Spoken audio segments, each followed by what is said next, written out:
The palace gates may still be standing, but inside, the walls are shaking. The so-called royal ceasefire, a fragile truce born from exhaustion, fear, and the desperate hope of keeping the monarchy's image intact, has been obliterated in a single, deliberate strike.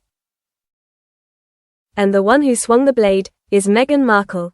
For months, the royal family had lived under a tense, unspoken agreement. No more televised accusations. No more sly jabs in podcasts or documentaries. No more whispered leaks from palace sources, planting stories in the press. It wasn't forgiveness. It wasn't reconciliation. It was survival. But last week, at a glittering Los Angeles charity gala, that illusion crumbled. Meghan Markle took the stage, radiant under the lights, a picture of grace and confidence. The speech was billed as a celebration of resilience. But what came out of her mouth was not a celebration, it was a warning shot. She spoke of smiles that hide daggers, and women who build their image on the quiet destruction of others. Her tone was cool, her gaze was steady, and while she never spoke the name, the shadow she cast was unmistakable. Catherine, Princess of Wales, someone recorded it. 40 seconds of venom disguised as elegance. By dawn, the clip was everywhere. Inside Kensington Palace, aides stared at their phones in disbelief. For Kate, the moment came like a knife to the ribs. She had been in a private meeting when an aide slipped her the device. She watched in silence. No gasp, no word. Just a tightening of the jaw. Then, without explanation, she left the room. Minutes later, she was seen in a deserted corridor, one hand covering her face, the other dabbing away tears. "She's reached her breaking point," whispered a palace insider. "Kate's endured years of this.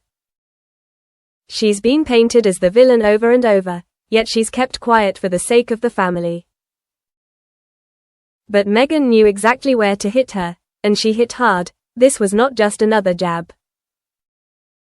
This was the demolition of the truce. The so-called ceasefire had been painstakingly arranged after the chaos of Harry's memoir Spare and Meghan's explosive interviews.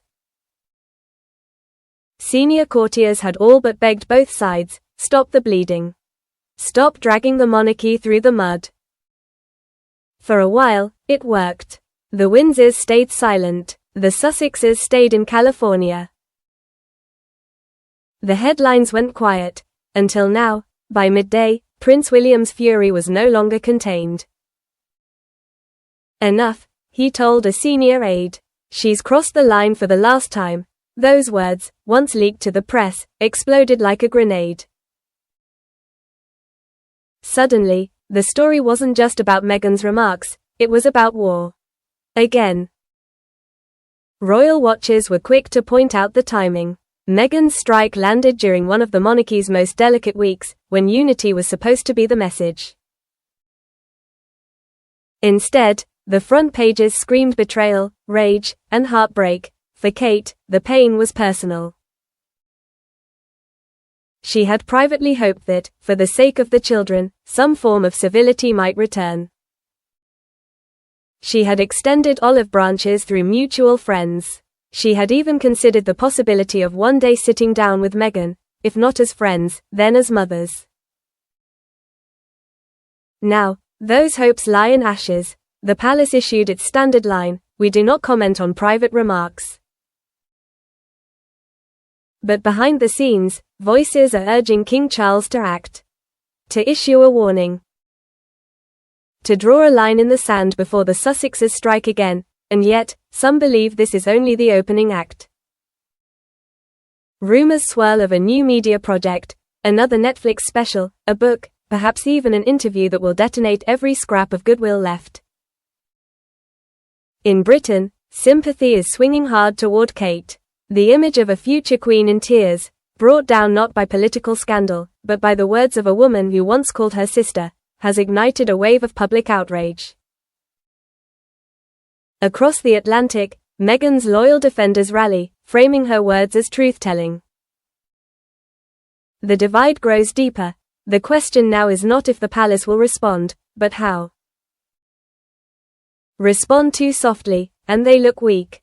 Hit back too hard, and the feud consumes them all. Meanwhile, Kate remains out of sight. Friends say she is with her children, leaning on her closest confidants. But the wound is raw, and the betrayal cuts to the bone. The ceasefire is over. The masks are off. And the royal family stands on the brink of another all-out war, one fought not with swords, but with cameras, microphones, and headlines sharp enough to draw blood. In this war of words, even the tears of a princess are only the beginning. But just when the palace thought the storm had peaked, a whisper began to spread through the gilded halls, a whisper of Meghan's next move. Rumors of a tell-all interview, darker and more explosive than anything before, began to swirl.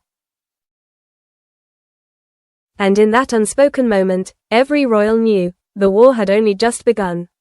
Because if this was the blow that made Kate cry, what's coming next might just bring the monarchy to its knees.